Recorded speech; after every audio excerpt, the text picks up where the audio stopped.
Bonjour à tous, aujourd'hui vidéo un petit peu particulière parce qu'il va s'agir d'une FAQ dédiée à la réalisation de sa première vidéo de communication.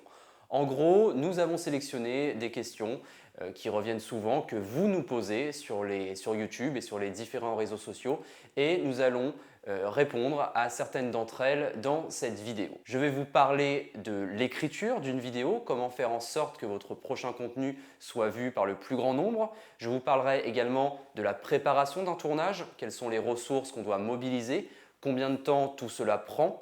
On parlera aussi de diffusion et je vous donnerai quelques astuces sur les pièges à éviter lorsqu'on produit sa vidéo de communication. Avant toute chose, si cette vidéo vous plaît, n'hésitez pas à la liker, c'est important pour nous. Vous pouvez aussi vous abonner et même cliquer sur cette petite cloche pour être averti dès qu'une nouvelle vidéo est publiée par nos soins.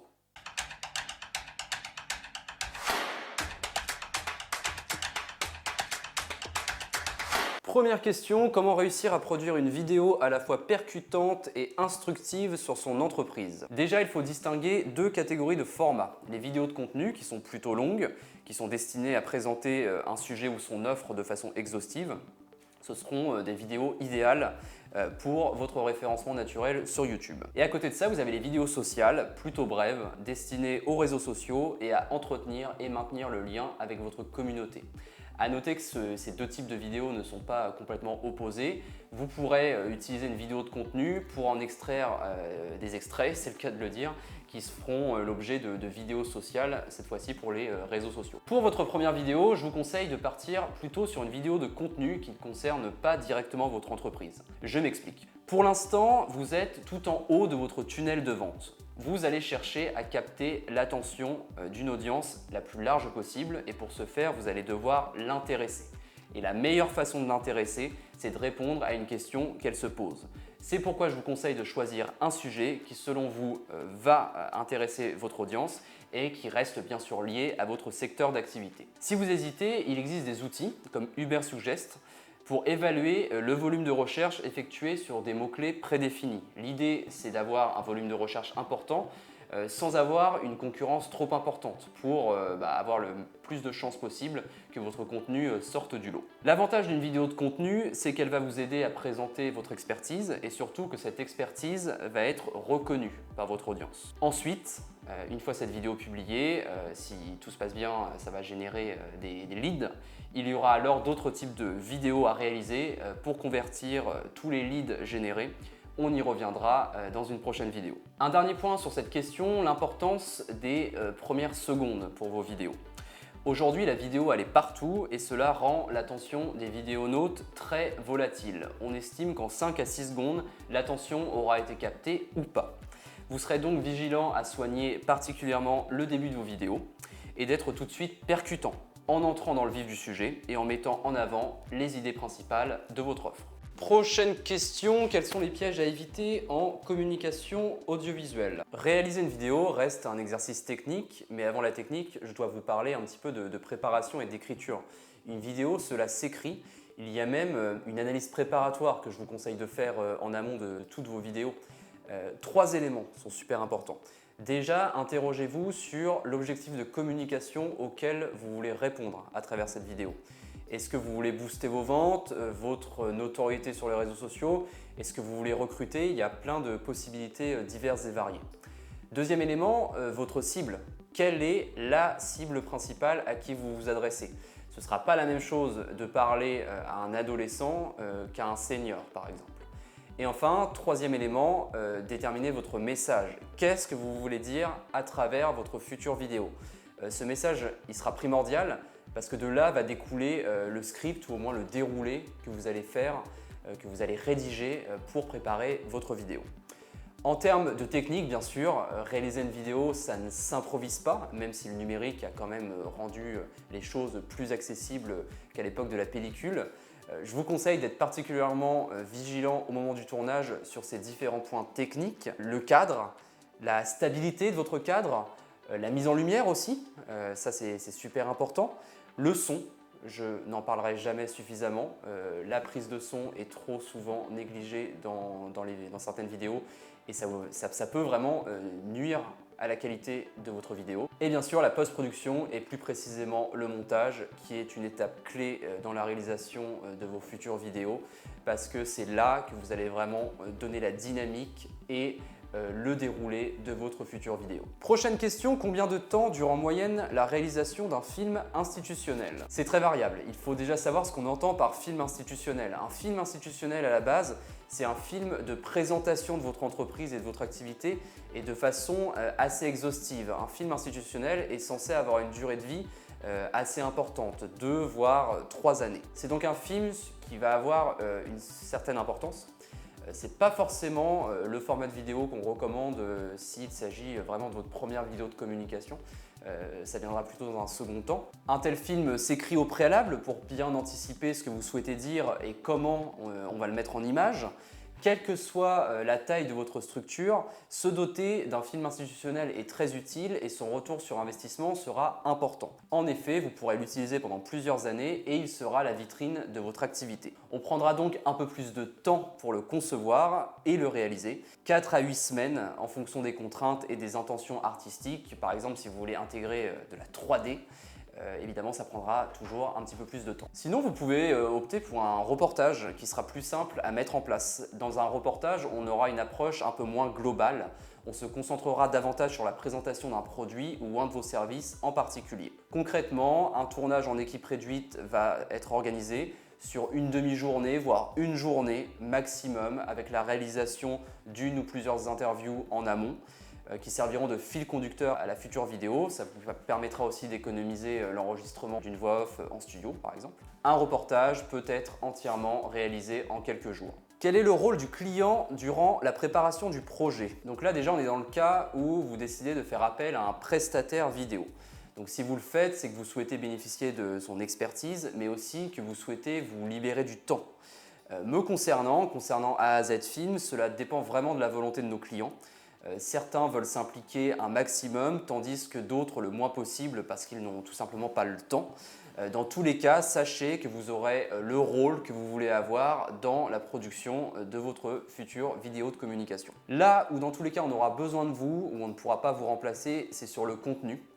Il faudra préparer un brief en amont qui reprend vraiment tous les éléments que vous voulez transmettre à travers la future vidéo. Votre prestataire aura besoin également de votre charte graphique avec votre logo, vos polices d'écriture, etc. Et pour le reste, il y aura quelques étapes de validation qui seront fixées dès le début du projet dans un rétro-planning de production où vous saurez qu'à telle date, vous allez devoir valider un storyboard, à telle date, on va vous proposer une première version de montage, etc., etc., jusqu'à la livraison finale de votre film. Quelles sont les ressources humaines à mobiliser lors de l'élaboration d'une vidéo de communication? Tout dépend en vérité du type de vidéo que vous allez vouloir produire. Sur un reportage, 2 personnes suffiront, un pour la partie technique et un pour la partie édito journalistique si vous préférez. À savoir mener les interviews et avoir une cohérence dans le propos et dans les images, les plans d'illustration qui vont être réalisés lors du tournage. Ensuite, plus le projet est grand, plus l'équipe technique et artistique le sera également. Un réalisateur, bien sûr, sera mobilisé pour s'occuper de la direction artistique, sur un film publicitaire par exemple, mais aussi sur un film institutionnel. Il travaillera en étroite relation avec la société de production et bien sûr avec l'annonceur, avec le client. Il s'occupe de la mise en scène et de la direction d'acteurs, bien entendu. Toujours sur la partie technique, l'esthétique de l'image va être plus travaillée sur un film institutionnel ou publicitaire. On aura donc une équipe, une partie de l'équipe qui sera dédiée à cet aspect-là, avec un directeur de la photographie à la tête de cette petite équipe, 1 ou 2 assistants caméra, un chef électro qui s'occupera plus de la mise en lumière, éventuellement également un chef machiniste pour les mouvements de caméra, un ingénieur du son également, pour assurer la prise de son des intervenants, des comédiens, mais aussi l'ambiance générale de la scène ou des scènes qu'on souhaite réaliser. Et bien sûr, pour la partie artistique, des comédiens, des silhouettes, des figurants qui pourront être mobilisés, ce qui impliquera d'organiser un casting lors de la phase préparatoire, celle avant le tournage. L'utilisation de comédiens dans mon film est-elle davantage conseillée que de faire jouer les salariés de mon entreprise? Tout dépend de ce qu'on leur demande de faire. S'ils ont du texte, oui, clairement, il faut faire appel à des comédiennes ou à des comédiens professionnels. Il y a beaucoup trop de films qui sont très bien pensés, très bien écrits à la base, mais dont la qualité finale va être dégradée car les intervenants ne sont pas professionnels. Alors je sais, on est souvent tenté de mettre en scène ses propres collaborateurs, soit par souci financier, soit pour transmettre une image très corporate dans la vidéo, ce que je comprends tout à fait. Mais je vous assure que c'est quand même un risque à ne pas négliger de faire jouer ses propres collaborateurs. Ce n'est pas anodin de s'exprimer devant une caméra, on va leur demander également d'apprendre un texte, de l'interpréter. Au-delà de la caméra, lors du tournage, il peut y avoir 5, 6, 10, 15 personnes dans l'équipe technique, donc vous comprendrez que ça peut être intimidant par quelqu'un qui n'a pas l'habitude. Si vous y tenez vraiment, je vous conseille alors d'organiser un casting bien sûr, mais au-delà de ça, de faire des répétitions filmées quelques jours ou quelques semaines en amont du tournage pour familiariser vos collaborateurs avec la caméra. Vous limiterez ainsi les risques de mauvaises surprises lors du tournage avec un collaborateur par exemple qui serait totalement incapable de sortir le moindre mot le jour J. Comment savoir quel réseau social privilégier? Effectivement, chaque réseau social a ses propres spécificités. Si on considère que YouTube est un réseau social, ce sera votre canal privilégié pour vos vidéos de contenu. YouTube, je le rappelle, c'est 1 milliard d'heures visionnées chaque jour, plus de 2 milliards d'utilisateurs chaque mois et c'est le deuxième moteur de recherche au monde après Google. Soit vous voyez YouTube uniquement comme une plateforme d'hébergement de vos vidéos, soit vous voyez ce canal comme un pilier à part entière de votre stratégie audiovisuelle et vous allez alors créer et développer une chaîne YouTube, d'ailleurs comme 90% des 500 plus grandes marques mondiales. C'est très intéressant, vous allez pouvoir créer et fidéliser une audience. Construire une audience sur YouTube, c'est un challenge. C'est quelque chose qui prend du temps. Pour les autres types de vidéos, plus courtes, plus sociales, le choix du réseau social n'est pas anodin non plus. Si vous travaillez plutôt en B2B, donc vous vous adressez aux professionnels, vous privilégierez LinkedIn, YouTube et Twitter et Facebook dans un second temps, qui reste intéressant surtout en matière de publicité sponsorisée grâce à des critères de ciblage très précis. Si vous travaillez en B2C, que vous êtes en direct avec le consommateur final, on visera plutôt Instagram bien sûr, Facebook et YouTube. Et TikTok pourra aussi être intéressant si votre cible a 30-35 ans maximum. À noter également que chaque réseau social a ses jours et ses horaires de prédilection pour publier les contenus. Et pareil pour la fréquence de diffusion, si vous voulez profiter à 100% de leur algorithme respectif, il faudra être prêt à publier 2, 3, 4 fois par semaine pour optimiser le rendu. Idem pour la fréquence de diffusion si vous voulez profiter au maximum de leur algorithme. La communication audiovisuelle concerne-t-elle toutes les entreprises? Oui, la vidéo est un format surpuissant pour développer la communication des professionnels. N'oubliez jamais que la consommation de vidéos sur YouTube double chaque année. L'impact de la vidéo est très intéressant, en particulier en termes d'engagement. Une vidéo suscitera 4 fois plus de réactions qu'un article de blog. Alors qu'est-ce qui plaît? C'est le côté naturel, c'est le côté spontané, la sensation de one-to-one qu'on peut avoir avec les personnes qui s'adressent à la caméra. On peut s'adresser effectivement à notre audience directement, par écran interposé, un petit peu comme ce que je fais aujourd'hui.